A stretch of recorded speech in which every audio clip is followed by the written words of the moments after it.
For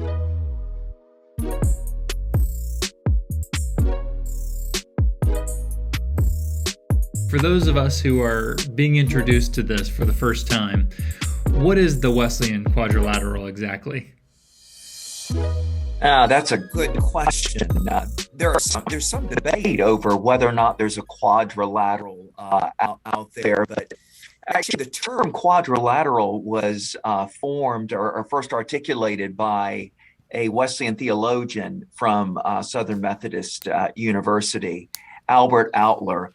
And it was his way of trying to articulate John Wesley's sort of theological methodology. How did John Wesley arrive at what he believed and what he practiced as a Christian?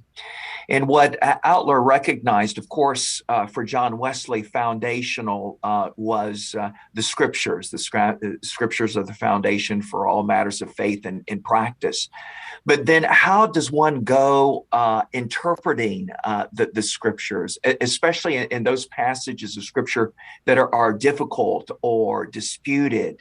Those passages of scripture that may be debated among Christians. And so even when we do close reading and interpretation of scripture and bring our best interpretive practices to the scriptures, that doesn't always resolve over the right interpretation or trying to arrive at the right interpretation of scripture.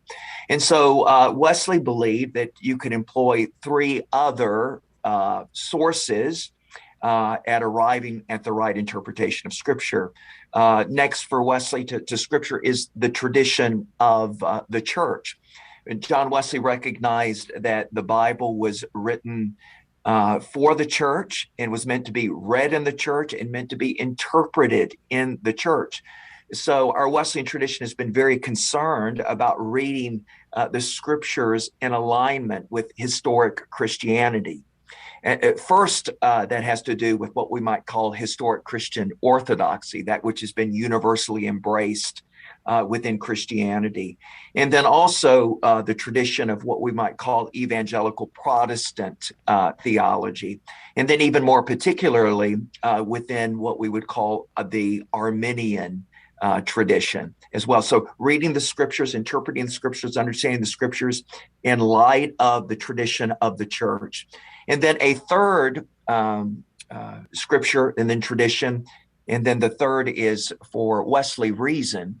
And reason for Wesley is far more of a tool in which to understand and read the scriptures and understand and read tradition, into making sure that our interpretations of scripture in alignment with the tradition of the church, is it reasonable? Is it clear? Does it make sense?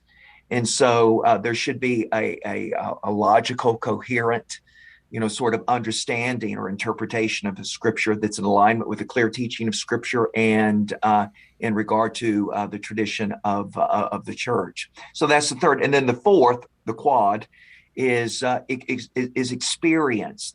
And John Wesley was convinced, and our Wesleyan tradition has been convinced, that the truth of God that is found in scripture, that is verified by tradition and by reason, should be something that is experienced in our lives.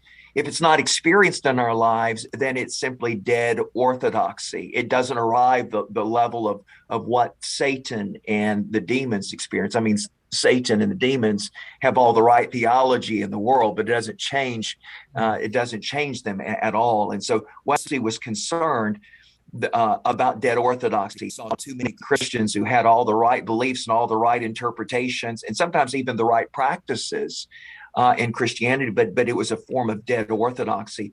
But the truth of Scripture will be verified as well in lived experience in our lives. And so ultimately, what the truth of God is, that is communicated through Scripture and verified by tradition and reason, is something that should be enlivening, and I'll use that word, enlivening our lives, and also therefore then verified in our own Christian experience.